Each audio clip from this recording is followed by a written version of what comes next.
কবরের চাপ থেকে কারা রেহাই পাবে? একটি বক্তব্যে শুনেছিলাম কবরের চাপ নাকি সবাইকেই দেওয়া হবে।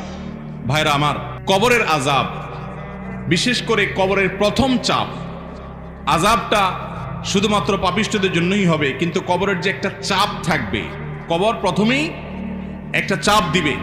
যারা কবরস্থ হবে না, বারজাখী জীবনে যে যেখানে তার ধ্বংসাবশেষ থাকুক, সেখানে একটা প্রেসার প্রত্যেকটা মানুষকে দেয়া হবে, একটা চাপ থাকবে। একটা হাদিসে আসছে নবী করিম সাল্লাল্লাহু আলাইহি সাল্লাম বলেছেন, এই চাপ থেকে কেউ রেহাই পাবে না। যদি কবরের চাপ থেকে কেউ রেহাই পায়, তাহলে সে সাদ ইবনে মুআজ রাদিয়াল্লাহু তাআলা একজন সাহাবীর কথা বলেছেন, তিনি পাবেন।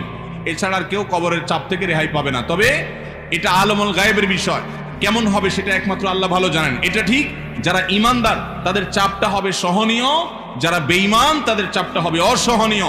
এই জন্যই কবরের এই জগৎটা সম্পর্কে সবচেয়ে বেশি ভয় পেতেন সাহাবায়ে কেরাম এবং খুদ রাসূল আকরাম সাল্লাল্লাহু আলাইহি ওয়াসাল্লাম সাবধান করতেন। তিনি বলেছেন, কবর হলো আউয়ালু মানাজিলিল